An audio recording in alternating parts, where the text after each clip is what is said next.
Hello friends, this is दीपक चौहान। दोस्तों चालू करें आज की क्लास में। आज आपको एक ऐसा डाउट लेके आया हूं जिसमें मोस्टली हम लोग कंफ्यूज होते हैं और ये अधिकतर स्टूडेंट्स मुझसे कमेंट बॉक्स में क्वेश्चन करते रहते हैं। तो स्टूडेंट मुझसे कमेंट बॉक्स में क्वेश्चन करते रहते हैं कि सर हमें वर्ब के थर्ड फॉर्म के पहले जो इजेमार आता है, वर्ब के थर्ड फॉर्म के पहले जो हैजिव आता है, हैज बीन के बाद जो वर्ब का थर्ड फॉर्म आता है, ये मैं आपको सारी बात बताने वाला हूं।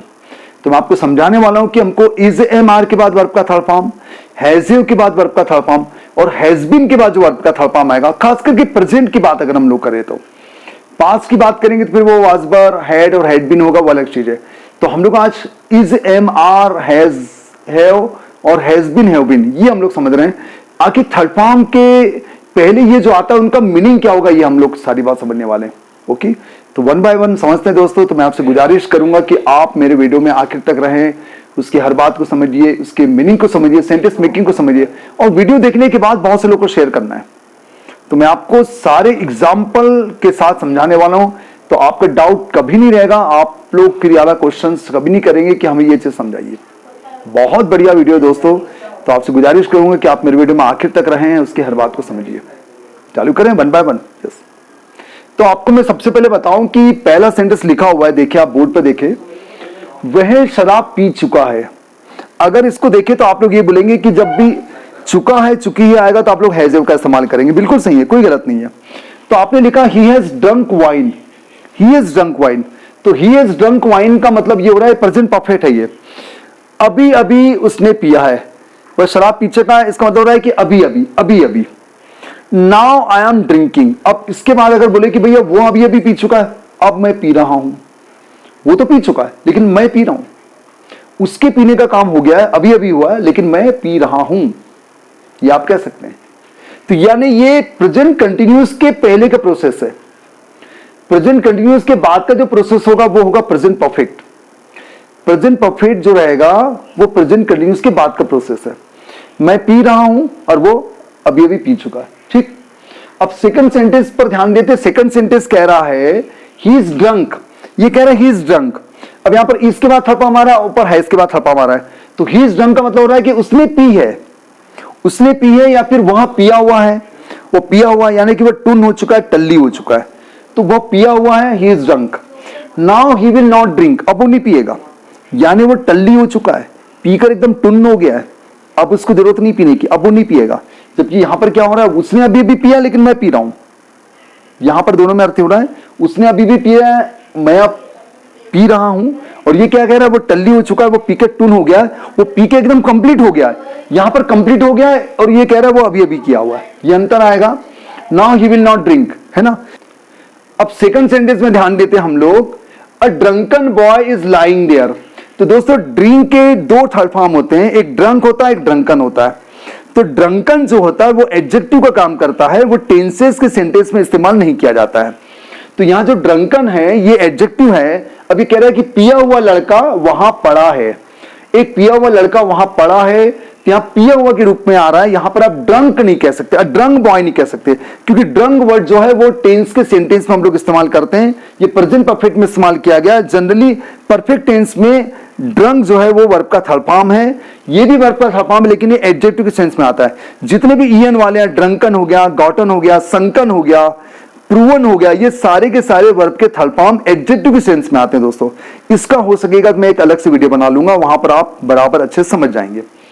तो ये हो रहा है कि एक पिया हुआ लड़का वहां पड़ा है। नेक्स्ट सेंटेंस, अब यहां देखो, ही इज बीटन, वो पीट गया है। ही इज बीटन का मतलब वो पीट गया, मतलब पीट गया, उसको पिटाई पड़ गई है, काफी देर पहले उसको पिटाई पड़ गई, अब वो पीट कर बिल्कुल शांत बैठा हुआ है। अब यहां देखते हैं, ही हैज बीन बीटन, इसका मतलब हो रहा है कि उसे पीटा गया है, उसे पीटा गया है यानी उसकी पिटाई हो गई है। ये हमने प्रेजेंट परफेक्ट के पैसिव वॉइस में इसका इस्तेमाल किया है। ही हैज बीन बीटन, उसे पीटा गया है, उसकी पिटाई हो गई है, ये परफेक्ट टेंस के पैसिव वॉइस में इसका इस्तेमाल किया गया है। तो यहां भी आपको कंफर्म होगा। अब ये कह रहा है ही इज बीटन, हैज के बाद में अगर बीटन लगाएंगे तो इसका मतलब हो रहा है कि ही ने किसी और को पीटा है, ही हैज बीटन समवन, किसी और को पीटा है। जबकि ही इज बीटन का मतलब है कि इस पर पिटाई पड़ी है, ही पर पिटाई पड़ी है, ही पर मार पड़ी है। तो जो मार का जो मुक्का है वो उस साइड गया हुआ है। यहां पर जो है ना, ही हैज बीटन का मतलब है कि ही किसी और को पीट रहा है, ही किसी और को पीट रहा है, तो इसने पीटा है किसी को, किसी और को। तो यहां पर ये सब्जेक्ट हो गया, किसी और को पीट रहा है वो, ठीक है। अब देखो दोस्तों, मैंने 3 सेंटेंस लिखे हैं नीचे। The ice is melted.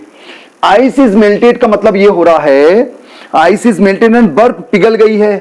अब बर्फ का नामो निशान नहीं है, मतलब पिघल कर पूरी पिघली हुई है, पानी पानी हो गया है। तो इज मेल्टेड का मतलब ये हो रहा है कि बर्फ पिघल गई है, पिघल चुकी है पूरी, चारों तरफ पिघली पिघली पिघली बर्फ दिख रही है, बर्फ नहीं नजर आ रही, अब पानी ही पानी नजर आ रहा है। तो वहां हमने लगाया द आइस इज मेल्टेड, ठीक है। अब यहां देखो द आइस हैज मेल्टेड, अगर मैं द आइस हैज मेल्टेड बोलता हूं तो इसका मतलब हो रहा है कि बर्फ अभी अभी पिघली है, बर्फ अभी अभी पिघली है, थोड़ी देर पहले पिघली है, वो कुछ देर पहले पिघली है। और द आइस इज मेल्टेड बोलूंगा तो बर्फ पिघल गई है, काफी देर पहले पिघल गई है, अब पिघल के पूरी पानी पानी हो गई है। और हैज मेल्टेड का मतलब थोड़ी देर पहले अगर कोई काम हुआ रहता है तब हम लोग प्रेजेंट परफेक्ट का इस्तेमाल करते हैं। और यहां देखो आई सा मोल्टन आइस देयर, मैंने वहां पिघली हुई बर्फ देखी। मेल्टेड भी एक थर्ड फॉर्म है, मोल्टन भी थर्ड फॉर्म है, लेकिन मोल्टन जो है वो एडजेक्टिव के सेंस में आएगा। तो द आई सा मोल्टन आइस देयर का मतलब ये हुआ मैंने वहां पिघली हुई बर्फ देखी, पिघली हुई बर्फ। तो यहां आप मेल्टेड आइस नहीं कह सकते, मोल्टन आइस ही बोलना पड़ेगा, क्योंकि मैंने आपको बताया कि 2 थर्ड फॉर्म होते हैं और एक थर्ड फॉर्म हमें एडजेक्टिव का काम करता है। तो दोस्तों मुझे उम्मीद है कि आपको इज वर्ब का थर्ड फॉर्म, हैज वर्ब का थर्ड समझ में आ गया होगा। अब मैं आपको 2 सेंटेंस बताता हूं, आप मुझे बताना कमेंट बॉक्स में लिखकर कि दोनों का मीनिंग क्या हो रहा है। He has gone, he is gone, he has gone has के बाद थर्ड फॉर्म, और ही इज गॉन इसके बाद थर्ड फॉर्म। तो दोनों में क्या अंतर है मुझे बताएंगे। अगर आप दोनों का अंतर अच्छे से बता देंगे तो मैं समझ जाऊंगा कि आपको आज का टॉपिक जो है वो क्लियर हो गया है। दोस्तों वीडियो अच्छा लगा तो लाइक करें, अधिक से अधिक लोगों को शेयर करें, चैनल में नहीं तो सब्सक्राइब करें। इसी प्रकार आप भी अपने डाउट पूछ सकते हैं, क्योंकि इस प्रकार के डाउट बहुत से स्टूडेंट्स मुझे कमेंट बॉक्स में लिख के पूछा था। तो मुझे लगा कि इसका एक वीडियो बनाना चाहिए जिससे आपको क्लियर हो जाए कि इस वर्ब का थर्ड फॉर्म, हैज वर्ब का थर्ड फॉर्म और हैज बीन वर्ब के थर्ड फॉर्म तीनों में क्या अंतर है। Thank you very much. बहुत जल्द मिलेंगे इसी प्रकार की नई कोशिश के साथ, नए प्रयोगों के साथ, आपके मेरे डाउट के साथ। धन्यवाद, thank you very much, thanks. Share करना भूलना नहीं है दोस्तों, और अपने डाउट भी पूछें। इस लॉकडाउन में हमें बहुत सारी चीजें सीखना है, नई नई चीजें सीखना है, जिससे हम अच्छे से भली भांति इस लॉकडाउन का फायदा उठा सके, इससे उबर सके। Thank you.